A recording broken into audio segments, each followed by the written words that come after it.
기다리면서 일주일 고난주간을 보냈습니다.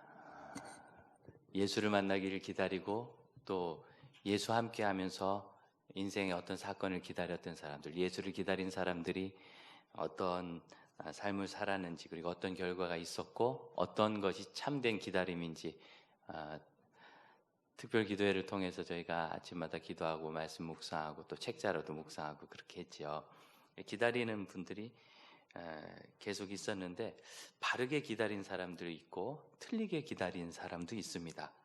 그게 기다린다고 다 옳은 건 아니거든요.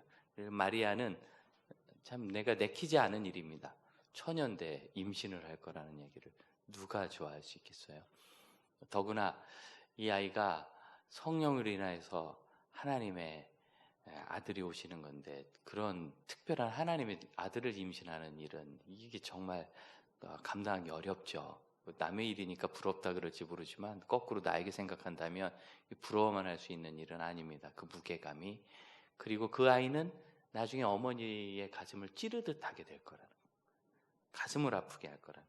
예수께서 3년 반 동안 30살부터 34살까지 그렇게 공생애로 복음을 전하면서 다니실 동안 제 생각엔 마리아는 뿌듯하기도 했겠지만 내내 마음이 아팠을 것 같아요. 지난 화요일 새벽에 설교를 해주신 케냐의 전도사님 김자명 선교사님은 아이를 그 주간에 만났어요. 딸을, 미국에 있던 딸을. 선교사님들이 되게 이제 선교지에서 참 어렵게 아이를 데리고 있다가 고등학교 졸업하면 우리가 보내고 싶은 선교지에는 대학이 없습니다. 당연히 없죠. 대학이 있는 데는 선교사님들이 굳이 갈 필요가 없는 개방된 나라들이니까. 그러니까 외국으로 보내게 되는데 대부분 미국으로 보냅니다. 거기 미션 스쿨들이 선교사 자녀님들을 장학금을 주고 이렇게 무료로 받아줘요. 그래서 대부분 장학금을 받을 수 있는 학교들로 갑니다. 더 좋은 학교 갈 수도 있는데 미국의 경우는 대학을 그렇게 크게 따지지 않는다 합니다. 아이비리그 몇 대학을 제외하면. 그러니까 많이 절제하고들도 그렇게 가죠. 그래서 해외로 보내는데 이번에 그 따님을 만나는데 3년 반 만에 만난대요. 보내고서 1학년 때는 한번 만나고 우리 못 만난 거죠. 3년 반 만에 마지막 학기인데 사이버로 바뀌잖아요. 공부가. 거기도 바뀌었는데 졸업식도 안 할 것 같대요. 그래서 거기 있을 이유가 없으니까 그냥 한국으로 들어오는 겁니다. 그래서 사이버로 강의 듣고 이렇게 처리하면 되니까. 그런데 들어오면은 자가격리잖아요. 2주간. 자가격리를 어디서 하겠어요? 이제 아빠랑 둘이 같이 해야 되는. 그럼 아빠도 자연스럽게 격리죠. 예. 그러면서 굉장히 힘들어하면서 저한테 물어요. 딸 둘을 키운 저의 의견을 구하는 거예요. 나 딸들하고 3년 반 만에 딸하고 만나는데 같이 시간을 보내보고 어떻게 대할지 생각을 해본 적이 없다고. 느낌이 오지 않습니까? 사역 때문에 부모와 자녀가 이렇게 해요. 3년 반 만에. 제가 마리아와 예수님 같다는 생각을 했어요. 3년 반 만에.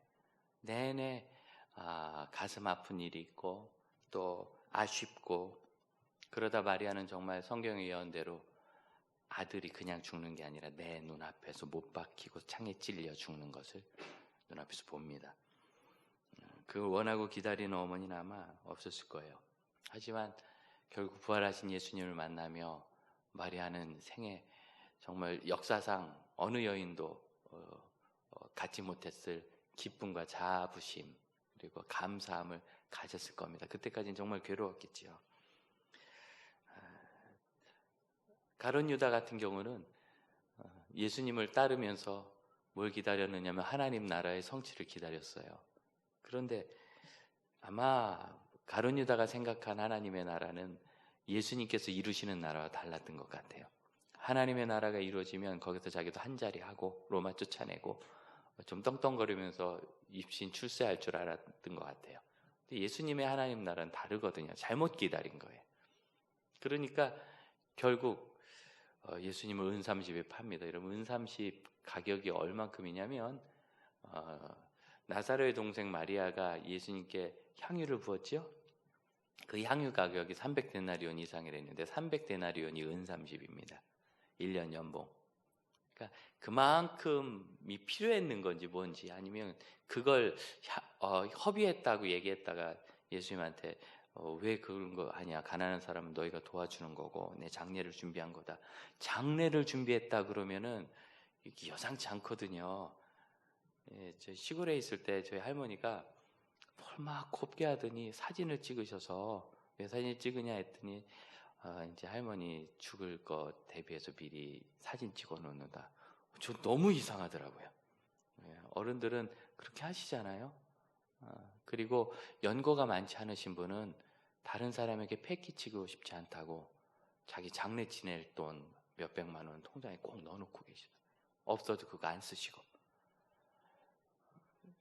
죽음을 누가 준비한다는 이야기를 하면 그 무슨 사건과 상관없이 그게 무슨 말입니까? 이렇게 나오는 게 정상이고 알아봐야 되거든요.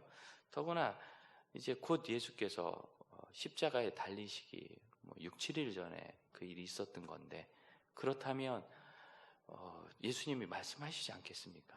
이제 내가 인류를 위해서 죽을 거고 그래 3일 만에 다시 살아날 거다. 아마 그때 예수님께 들었다면 가룟 유다 인생이 달랐을지도 몰라요. 그렇지만 가룟 유다는 그냥 자기가 가진 생각대로 가서 분노를 쏟습니다. 기다리는 게 잘못됐죠. 결국 가룟 유다는 끔찍한 결과를 얻습니다. 목매어 자살을 하고 구원의 기회를 얻지 못합니다. 예수님 그를 구원하고 싶어서 참 애쓰셨는데 본인이 거절하셨어요. 기다린다는 것은 방법이 맞아야 되고 방향이 맞아야 되고 또 여러 가지 중요한 원리들이 있는데, 우리가 읽은 성경의 17절 보면 나를 본받으라, 너희가 우리를 본받은 것처럼 그와 같이 우리를 본받는 사람, 그와 같이 행하는 사람들을 눈여겨보라. 한국말로 눈여겨보다 그러면 약간 부정적인 말이 있어요. 나쁜 짓 하나 눈여겨보자 이런 것도 있고, 요즘에 그 교회를 새로 등록하려고 하시는 분들이 나를 눈여겨보는 게 힘들대요. 당신을 신천지인 줄 알고 쳐다봐서. 이렇게 뭔가 눈여겨볼 때는 의심스럽게 볼 수 있고, 또 그렇지 않더라도 눈여겨봤다가 나도 써먹어야지 이런 마음으로 뺏기려고 보는 그런 것도 있고, 그래서 눈여겨본다는 게 한국어 뉘앙스가 그렇게 건강하지 않습니다. 여기서 눈여겨보는 건 그런 건 아니고요. 잘 눈여겨봐서 너희도 그렇게 하고 배울 거 배우고 그들과 연합해서 공동체를 하고 교제하라, 그런 뜻입니다. 왜 그런 일이 필요하냐면 18절, 여러 사람들이 그리스도 십자가의 원수로 행한다. 십자가의 원수로 행하는 사람들은 어떻게 되는가? 19절, 그들의 마침은 멸망이요, 가룟 유다가 멸망한 것처럼. 왜 그렇게 멸망하는가? 그들의 신, 그들이 추구하고 따르는 것은 배다. 이랍 사람들은 배에 마음이 있다고 믿거든요. 자기 마음을 따른다. 자기 마음대로, 자기 의지대로, 내가 하고 싶은 대로. 가룟 유다를 그렇게 돌이키고 싶으셨는데 예수님께서, 근데 가룟 유다는 그걸 매몰차게 거절하고 끝까지 자기 할 일대로 한 다음에 후회되었을 때도, 자기의 잘못을 깨달았을 때도 회개하고 예수께 돌아오지 않고 목을 메어서 그냥 자기 생활을 끝내버립니다. 그리고 그의 영혼까지 죽임당하죠. 여러분, 슬픈 일입니다. 멸망입니다. 자기 마음이 신이고 그들의 영광은 그들의 부끄러움에 있고, 그 경건하지 않은 사람들이 모이면 왜 그렇게 죄 지은 걸 자랑하는지 모르겠어요. 어떻게 돈을 안 내고 버스를 탔는지 이런 거 막 자랑하고, 새치기 해가지고 마스크를 샀는지 이런 거 막 자랑하고, 그리고 참 입에 담지 못할 못된 짓 한 것도 막 자랑하고요. 학생들은 몰래 담배 핀 거, 어떻게 수업 땡땡이 쳤나, 그렇게 얘기하고 싶죠. 자랑이다 임마, 이렇게 얘기하고 싶죠. 그런 경건치 않은 것들을, 부끄러움을 막 자랑해요. 나쁜 짓을 누가 나쁜가 이렇게 얘기하듯이. 그리고 땅의 일을 생각한다. 생각 자체가 이 세상에 있는 그 욕심, 가치에 그득해요. 돈. 참 돈 얘기 많이 합니다. 그래서 늘상, 그리고 그러다 보면 우리 그리스도인들도요, 자꾸 그렇게 휩싸이게 되는 거예요. 각 교회 예배에 대해서 부정적인 여론들도 많고 그랬는데, 참 안타깝고 약간 분노감이 들었던 것은 꼭 자기 생각대로 그렇게 막 자기 수준에서 얘기를 하는 사람들. 교회가 왜 그 와중에도 예배드리고 모이는 사람들이 있는가? 교회는 원래 예배하는 데니까. 학교는 공부하는 데고 교회는 예배하는 데고 회사는 일하는 데잖아요. 예배를 해야 되는 거예요. 그런데 교회가 돈 때문에, 헌금 때문에 그렇게 모이는 거라고. 자기 수준에서 얘기하는 거. 자기가 돈이 인생의 전부고 돈 때문에 사니까 교회도 그렇게 예배하는 줄 알아요. 여러분, 우리 교회도 참 못 모일 때는 정말 못 모이고 다 인터넷으로 예배하고 그랬죠. 그런데 감사하게 오히려 성도들이 인터넷으로 예배할 때 힘을 내셔서 헌금 열심히 하시고, 또 하나님께서 특별히 은혜 주신 분들이 큰 그 기회를 얻으셨던 분들이 또 11조도 잘하고 하셔서 우리 재정부장님께서 거의 재정이 충나지 않았다고, 거의 평상시 수준으로 지금은 되고 있다고. 벌써 2달 아닙니까? 큰 은혜입니다. 그러니까 뭐냐면 교회는 하나님을 사랑하고 진실로 공동체에 헌신하는 사람들이 이게 내가 하나님 앞에 하기로 한 결정한 거기 때문에 그대로 하지, 뭐 교회 왔다고 헌금하고 안 왔다 안 하고 그런 거 없거든요. 그런데 자기 수준에서만 땅의 일만 생각하는 거예요. 문제는 그분들하고 어울리면 우리도 자꾸 그렇게 돼요. 이상하게. 제가 학교 다닐 때 참 못된 얘기하는 놈이 있었는데 뭐 어디서 들어가지고 종교는 마약이라는 놈 막 못된 얘기. 그런 놈들이 그런 얘기하면은 저도 자꾸 그 교회 학생 임원이 된 애가 회장이었는데 또 그냥 뭐 이렇게 하고 또 그렇게 돼요. 이상하게 거기에 어울리면은 빠져나오기가 어려워요. 청소년이라 그런 걸 수도 있지만, 지금 바울은요, 그리스도를 본받는 사람과 그리고 세상에 속한 사람을 구분해서 17절과 18절에 19절에 이렇게 나눠서 얘기하는 겁니다. 하지만 20절, 우리의 시민권은 하늘에 있습니다. 이 시민권이란 말을 빌립보 사람들은 굉장히 이렇게 실감나게 들었을 거예요. 이 빌립보라는 도시는 특별합니다. 마케도니아의 대왕 알렉산더가 자기 아버지 필리페의 이름을 따서 빌립보라고 도시를 세우고 이름을 줬어요. 로마는 빌립보를 중요하게 생각해서 거기서 딱 바다를 건너면 이제 동쪽 아시아 대륙이거든요. 터키죠. 그래서 그곳을 바라보는 곳에 군대를 주둔시키고 빌립보에 있는 사람은 로마 사람과 동일한 시민권을 줬어요. 그러니까 빌립보 사람들은 나는 마케도니아 그리스 지역에 있지만 로마 시민이다 하는 그 의식이 강했어요. 그래서 빌립보 사람들이 이 얘기를 들었을 때는요, 내가 이 세상에 살지만 나는 하늘나라 시민이다, 천국 백성이다, 이런 느낌이 확 왔을 거예요. 우리는 사는 곳이 그냥 시민이지만 이분들은 그렇지 않았던 거죠. 그래서 거기로부터 구원하는 자 곧 주 예수 그리스도를 기다리노니, 거기로부터 구원하는 자 주 예수 그리스도를 기다린다. 여기에 거기로부터 기다린다가 이게 연결되는 단어입니다. 그 사이에 이제 목적보가 있는 거고요. 그래서 거기로부터 기다린다는 말은 예수님이 그곳으로부터 다시 오심을 기다린다는 뜻이에요. 20절을 현대인의 성경은 뭐라고 번역하냐면, 그러나 우리의 시민권은 하늘에 있습니다. 그리고 우리는 우리의 구주이신 주 예수 그리스도께서 그곳에서 다시 오실 것을 기다립니다. 예수의 재림을 기다린다고 얘기하고 있어요. 우리가 누굽니까? 예수 부활 이후의 성도입니다. 부활하신 예수님을 만난 성도. 바울 자신이 그랬어요. 부활하신 예수님을 만나기 전에는 자기 배를 위해 살았죠. 자기 마음대로. 어려서부터 유대인으로, 바리새인 중에 바리새인으로 율법 교육을 받으니까 그 율법이 자기 마음속에 가득해요. 그래서 그것을 따라 살았는데 그 율법대로 자기 마음이에요. 굳이 그럴 필요까지 없는데 다른 도시까지, 정말 그 긴 2주 여행을 해야 가는 다메섹까지 이걸 받아가지고 가서 그 지역 사람들을 죽이겠다고, 그리스도인들을 죽이겠다고 가다가 예수 그리스도를 만나죠. 부활하신 예수 그리스도를 만난 겁니다. 자기가 부인하고 없다고 생각했던, 자기 판단대로 생각했던 그런 예수께서 진짜 살아계시고 바울을 위해 죽으셨다는 걸 알았을 때 그는 앞도 못 보고요, 말도 못하고 3일을 살다가 아나니아라는 제자의 기도를 받고 이제 입도 열리고 눈을 뜨게 되었을 때 음식을 먹고 힘이 나자마자 나가서 다메섹에 있는 유대인들에게 예수가 그리스도이신 것을, 예수가 메시아이신 것을 증거하기 시작해요. 그래가지고 다메섹에 있는 유대인들을 굴복시켜요. 꼼짝 못해요. 여러분, 바울이 힘으로 했습니까? 돈으로 했습니까? 권력으로 했습니까? 혼자입니다. 숫자로 했습니까? 그런데 어떻게 다메섹에 있는 그 수많은 유대인들을 굴복시켰을까요? 논리로 한 거죠. 논리로. 여러분, 예수의 부활하심이요, 비논리적이지 않습니다. 뭐 우리가 좀 무식해서 논리적으로 설명을 못하는 거죠. 바울은, 똑똑한 사람 바울은, 성경 잘한 바울은 성경을 통해서 유대인들의 신앙과 관점 속에서 예수 그의 부활하심을 완전히 증명한 거예요. 증명이 되니까 말로 졌어요. 말로. 힘으로 한 게 아니라, 돈이나 권력이 아니라, 숫자로 한 게 아니라. 우리가 몰라서 그렇지 예수의 부활은 논리적으로 아무런 문제가 없습니다. 그래서 그렇게 굴복시키고 살았어요. 그런 예수 그리스도, 그 예수 그리스도의 재림을 기다리라고. 왜? 이제는 예수를 기다린다는 것은 예수의 다시 오심을 기다리는 거예요. 마리아처럼 예수의 출생과 성장을 기다리는 게 아니라, 가룟 유다처럼 예수의 하나님 나라 회복을 기다리는 게 아니라, 예수가 구원하실 십자가 사역 부활을 기다리는 게 아니라, 그건 다 지나갔어요. 구원받기를 기다리는 거 아니에요. 여러분, 다 구원은 이미 지나간 겁니다. 우리에게 다 받은 거예요.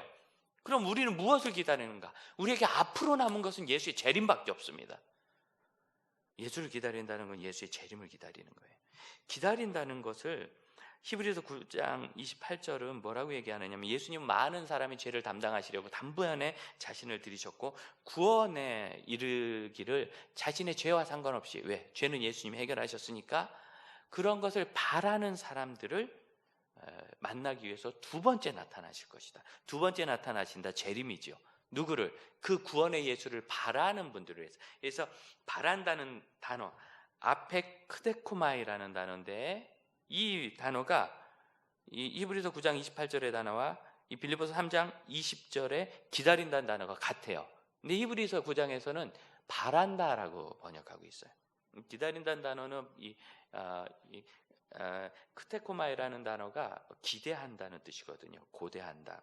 그래서 아포가 붙어서 그걸 강조시키고 있습니다. 크게 기대하는 거예요. 학수고대한다는 말 아시죠? 너무너무 기다리다 목이 학처럼 늘어났다. 학수고대한다고 얘기합니다. 다른 한글 번역은 히브리서 9장 28절을 기다리다, 고대하다 이렇게 번역해요. 이렇게 바라다라고 번역 안 하고. 그래서 이 기다리는 것은 결국 그냥 앉아서 이렇게 기다린다 이게 아니라 간절히 바라는 거예요. 학수고대하도록 원하는 거예요. 그럼 예수님의 재림이 뭐 있으면 나는 천국 가야지, 이게 아니라 빨리 오셔야 되는데, 어서 오셔야 되는데, 아이고 언제나 오시나, 막 기다리는 거, 간절히 바라는 거, 학수고대하는 거, 그게 바로 여기서 얘기하는 재림을 기다린다는 뜻입니다. 왜냐하면 그때 정말 아름답거든요. 21절 하반절 보면 자기 영광의 몸의 형체와 같이 변하게 하시리라. 무엇을? 우리의 낮은 몸을. 우리의 낮은 몸. 참 사람은 신기해요. 얼마나 그렇게 잘 아픈지. 진짜 많이 아파요. 경험이 많은 간호사가 뭐라고 얘기하느냐면, 사람은 정말 쉽게 아파요. 그런데 잘 죽지는 않아요. 끈질기게 만들어졌는데 자지간 잘 아파요. 얼마나 많이 아픈지. 가다가 자동차하고 부딪히면 자동차가 박살나면 좋은데 사람이 박살나죠. 높은 데서 떨어져도 생존하기 어렵고요. 물에다 집어넣으면 다 죽습니다. 뿐만 아니라 그 보이지도 않는 단백질 덩어리, RNA 덩어리, 바이러스. 제가 어제 생물학 하시는 윤 집사님하고 통화했는데, 바이러스가 왜 어렵냐? 사이즈가 너무 작대요. 비교를 하는데 바이러스가 세발 자전거만 하다면 세균은 덤프트럭만 하대요. 세균도 작은데 바이러스는 비교도 할 수 없이 작아요. 전자현미경도 아주 성능 좋은 것으로만 보여서 바이러스 발견한 지 얼마 안 됩니다. 그전에는 뭔가 병균이 있을 것이다 추측만 했어요. 바이러스고 너무 단순해서 돌연변이를 계속 만들어내요. 그래서 지금까지 바이러스를 치료한 약은 전무하대요. 치료제가 아예 없대요. 바이러스는 없고 그냥 무슨 약이 효과를 발휘했다. 근데 치료제는 아니야. 효과가 있었다는 얘기는 치료제는 아니란 거예요. 치료가 돼야 치료되죠. 그걸 먹으면 죽어야 되는데, 예를 들어서 세균 같은 경우는 항생제를 하나 만들면 대개 범용으로 모든 세균이 다 힘을 못 쓴대요. 그런데 이 바이러스 치료제는 모든 바이러스의 1대1로 만들어야 된다.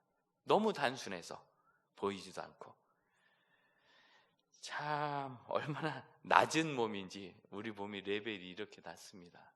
그 조그만 녀석이 무서워가지고 여러분 벌벌 떨면서 아무것도 못하고 전 세계가 셧다운되고 비행기 다 서고, 예전에는 활주로가 뭐 난리도 아니었는데 인천공항, 지금 활주로는 텅 비고 다 주차장에 2중 3중으로 주기장에 비행기 세워놨는데, 참 난리도 아니랍니다.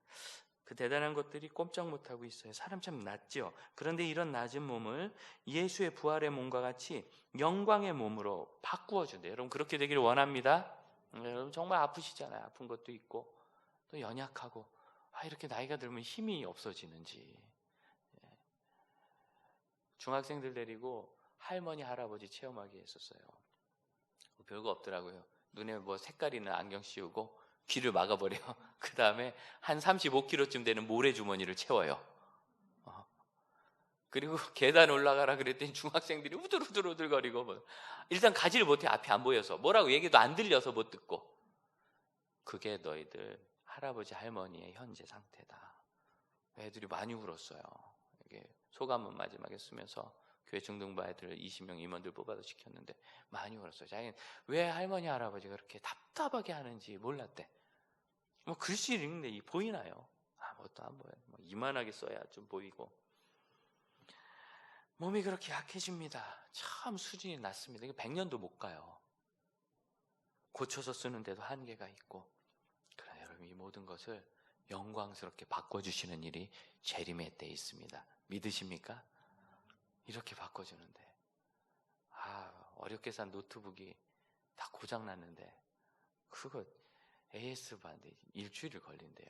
그 AS 상태가 안 좋은 데라서 그 일주일을 얼마나 기다렸는지. 노트북 없으니까 진짜 불편하더라고요. 일을 해야 되는데 20년 전 얘기입니다.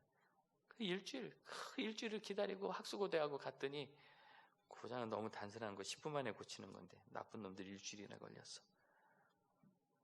그것도 그렇게 기다렸어요. 근데 여러분 노트북 정도가 아니라 우리 몸입니다. 영광스럽게 바꿔주시는 예수님 재림의 때 그때 그 일이 있습니다. 그래서 그걸 기다리는 거예요. 근데 기다린 사람 중에서 특별한 사람이 있죠. 4명의 여인들. 예수께서 죽으실 때 너무 갑자기 죽음이 임했고 채찍에 맞고 십자가에 찢겨서 몸이 정말 엉망이었어요. 너덜너덜해지고 사람의 몸이라 볼 수 없는 그걸 급하게 둘둘 말아서 유대인들은 붕대로 몸을 말고 얼굴을 수건으로 덮거든요. 그렇게 장례를 치렀는데 그러면 안 되는 거예요. 향품으로 잘 씻기고 그다음에 찬찬히 잘 감고 이래야 되는데 아리마대 요셉이 다행히 방부할 수 있는 그런 것들을 좀 넣었지만 제대로 장례를 못 지냈어요. 그날이 안식일 직전이었기 때문에. 그래서 급하게 안식일 전에 무덤에 안치하고 그리고 이 여인들이 안식일 지나서 다음날 토요일 오후 6시 안식일이 끝납니다. 그때서야 이제 물건을 살 수 있는 거예요. 무슨 제사할 향품을 장례 지낼 향품을 미리 사줄 수 없잖아요. 그러니까 그때서 샀을 거예요. 그 저녁에 급하게 사서 밤에 잠이나 제대로 잤겠습니까? 새벽에 아직 컴컴할 때 4명이 출발합니다. 예수님의 무덤으로. 그들은 뭘 기다렸느냐면 뭘 기대했느냐면 무덤에 예수가 누워있는 시체가 있고 그 입구에 돌문이 있기를 기다렸어요. 그리고 이 돌문을 어떻게 열까? 누가 우리를 위해서 이 돌문을 굴려줄까? 장정 서너 명은 있어야 어떻게 밀어도 간신히 움직이는 건데 그런데 갔더니 돌문은 천사가 굴려버렸고 예수님은 그 자리에 없었어요. 기다린 것과 달랐던 거예요. 기대했던 거. 그리고 천사로부터 예수 부활의 소식을 듣고 나오다가 부활하신 예수님을 최초로 만나고 그분의 발을 붙잡고 경배합니다. 기대한 것과 다른 걸 만났죠. 여러분 기대한 게 틀렸죠. 예수님은 부활을 예언하셨는데 죽으신 예수를 기대한 거예요. 잘못 기대한 겁니다. 잘못 기다린 거예요. 그래서 벌 받았나요? 아니죠. 굉장히 영광스러운 결과를 얻었어요. 그러면 우리가 여기서 기다리는 것이 맞아야 된다라는 전제가 아니라 기다리는 것이 맞았냐 틀렸느냐 그렇게 중요하지 않다는 걸 알 수 있어요. 오히려 중요한 건 뭡니까? 기다린 마음의 자세죠. 태도. 어떻게 기다리는가? 그리고 봤더니 기다리는 태도가 진실한가 하는 게 중요하다. 그래서 지순한 기다림이 이 부활하신 예수의 재림을 기다리는 사람들의 태도다라는 걸 알게 되었습니다.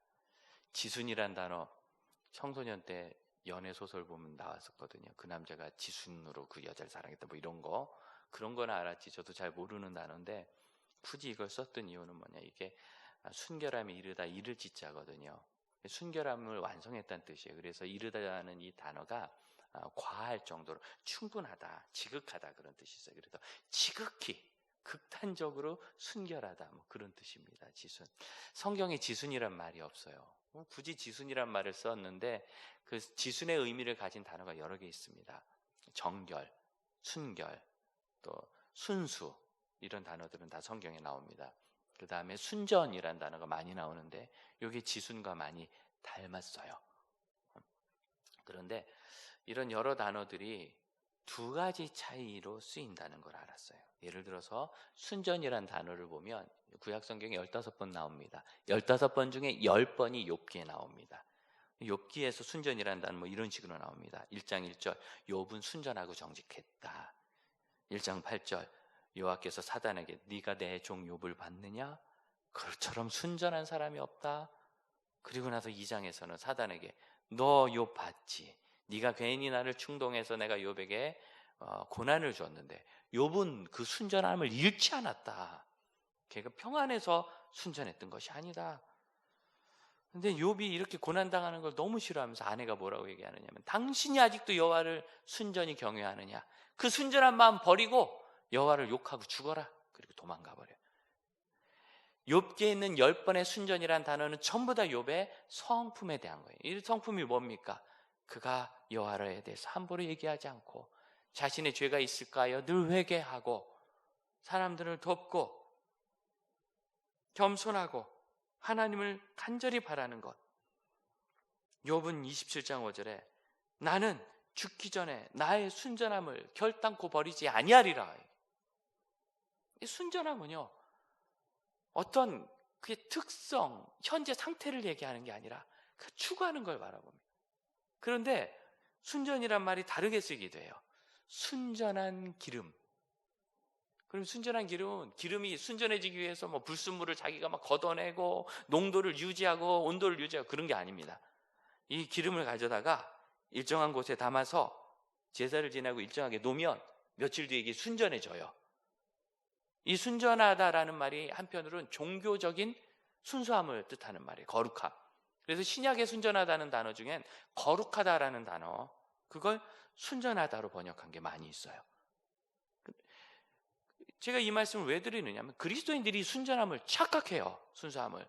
무슨 소리냐면 내가 교회에서 예배드리고 헌금하고 기도하고 울고 회개했으니까 내가 순전해진 줄 알아요. 그건 여러분 예배하고 헌금하고 기도하고 운 겁니다. 집에 가서 교회사에 가서 곤란한 상황을 만났을 때 예수 그리스도께 순종하며 내가 예수님 다시 오시면 만나야 되는데 만났을 때 부끄럽지 않아야지 하고 진실한 삶을 지키면 그게 순전한 거예요. 종교적인 의미로는 내가 예배드리고 예수 믿었으니까 나는 거룩해졌죠. 순전해졌죠. 예수 믿었으니까 성도라고 부르잖아요. 거룩할 성자예요. 거룩한 사람들이라고 순전하다고 우리를 불렀어요. 그런데 그건 종교적인 상태의 변화를 얘기한 거고요. 성경이 말하는 예수를 기다리는 이 기다림, 마리아와 다른 여인들이 예수에 대해서 가졌던 그 순전함은 자기 삶의 태도를 진실하게 가져가는 행동이고 지향성입니다. 그래서 이 순전이란 어떤 단어 하나로 번역하는 것이 아니라 어떤 의미에서 어디에다 어떻게 썼느냐를 가지고 보아야 합니다. 바울의 케이스를 보세요. 그가 부활하신 예수님을 만나고 저 예수님이 다시 오시겠구나. 처음 오셨을 때는 내가 정말 잘못했어요. 예수를 받아들이지도 않았고 바울이 예수님 몰랐겠어요? 예루살렘에서 공회원인데 그들이 모여가지고 예수에 대해서 회의도 했어요. 공회가. 왜 몰라요? 알죠. 그러면 예수님 받아들이지 않고 예수를 죽이는데 가결한 사람 중에 하나였을 거예요. 그리고 제자들을 박해하고 막 죽였어요. 그랬던 바울이 이 잘못된 걸 알았죠. 그러자 이제 재림하실 예수님을 만날 때는 그런 사람이 되고 싶지 않은 거예요. 그 재림 기다리니까 그런 순전한 기다림은 어떻게 되느냐 하면 4장 1절에 있는 대로 주 안에 서는 겁니다. 주 안에 선다는 것, 이전에는 주 밖에 있었습니다, 바울이. 근데 이제는 주 안으로 변화되는 걸 말합니다. 그럼 바뀌어야 합니다. 바울이 뭐라고 하느냐면 나는 날마다 죽노라. 예수 믿어서 한번 변화돼서 난 순전해졌다 하지 않고요. 날마다 변화게 있는 거예요. 예수의 사도가 되어서 선교여행을 마치고도 그가 마가라는 제자를 용서하지 않고 내쫓았잖아요. 그것 때문에 바나바와 싸워가지고 선교팀이 두 동강 났어요. 우리로 얘기하면 교회가 둘로 갈라진 거예요. 교회가 싸우고 갈라졌다고 우리 막 흉 많이 봤죠. 근데 흉 볼 필요 없어요. 갈라져가지고 어떻게 됐냐? 바울 일행은 육지로, 바나바 일행은 배 타고 양쪽으로 선교를 해서 크게 부흥했습니다. 저는 그 글을 읽으면서 성령께서 이렇게 말씀하시는 것 같았어요. 따로 해도 되는데 굳이 같이 몰려다니지 마라. 따로 하면 2배로 하고 3배로 하는데 충분히 할 수 있는데 그들 같이 다니냐? 왜 그러냐면 그들의 행동이 틀렸어요. 다투었고 참 이걸 양보하기 어렵죠. 그런데 그런 행동은 틀렸지만 그들이 결국 예수 그리스도의 재림을 바라보는 사람으로 예수의 이름을 전하도록 지향점이 순전했기 때문에 결과가 좋아서 어떻게 됐어요? 바울이 나중에 마가를 내 아들 마가 이렇게 불러요. 나에게 중요하다. 순전하면요, 내가 바라는 것이 옳으면 좋지만 그러도 큰 문제가 없어요. 순전하면 하나님께서 좋은 결과를 만들어 주십니다. 우리는 이 기도가 맞는가? 이렇게 기도하는 게 되는가? 이렇게 기도하는 게 맞는가? 이거 찾아요. 근데 그게 아니라 성경은 그가 예수를 정말 바라보는 순전한 마음으로 기도하는 그 지향성, 이것에 의해서 결과가 달라지는 걸 보여줘요. 예수를 바라보면 예수의 인도하심을 받게 되거든요. 그래서 순전한 사람은 즉시 예수 그리스도를 인정하고 그리스도께서 주님이시라고 고백합니다. 사도 바울이 예수님을 만나자마자 제일 먼저 한 게 예수는 그리스도시라 증거한 거거든요. 여러분, 이 시대에 예수 믿는 게 참 어려워져서 이 집 뭐 교회 다녀요? 뭐 지난주에 교회 갔다 왔어요? 가게 안 온대요. 코로나 걱정하고 막 신천지 취급하면서 기분 나쁜 일이죠. 회사에서 또 교회 갔어? 가지 말라 그랬잖아. 뭐 이런 얘기. 그게 회사 분위기가 또 다르지 않겠어요? 그래도 전 갈래요. 할 수 있는 회사가 있고 그럴 수 없는 회사가 있고 분위기상 참 어렵겠죠. 그때 예수를 바라보십시오. 예수를 바라보세요. 재림하실 예수를 기대하세요. 그 태도가 우리가 어떻게 할지를 결정하게 될 겁니다. 그 태도가 내가 예수를 바라본다면, 예수께서 그리스도이신 것을 믿는다면 그게 달라지는 거죠. 그리고 기다리세요. 계속 예수를, 재림하실 분을. 내가 예수의 재림을 기다리느냐 안 기다리느냐는 지난 일주일간 어떻게 살았느냐에 의해서 결정이 돼요. 아니, 그것이 증명이 돼요. 지난 일주일간 내가 예수님 지금 오시면 만날 건데 그랬다면 어떻게 살았을까? 주 예수의 어서 오시옵소서 했다면 어떻게 살았을까? 여러분, 예수를 만나고 변화된 삶에 대해서 오늘 잠깐 간증을 나누려고 합니다. 1년 전 극적으로 예수께 돌아오시고, 그리고 오늘 드디어 세례를 받으셨어요. 우리 윤혜주 자매님. 외국에 유학도 하고 좋은 직장에 생활도 하고 했었는데 삶의 고난 속에서 평생을 불자로 살시다가 큰 하나님의 인도하심으로 예수님 만나고 세례 받았습니다. 잠깐 간증 나누겠습니다.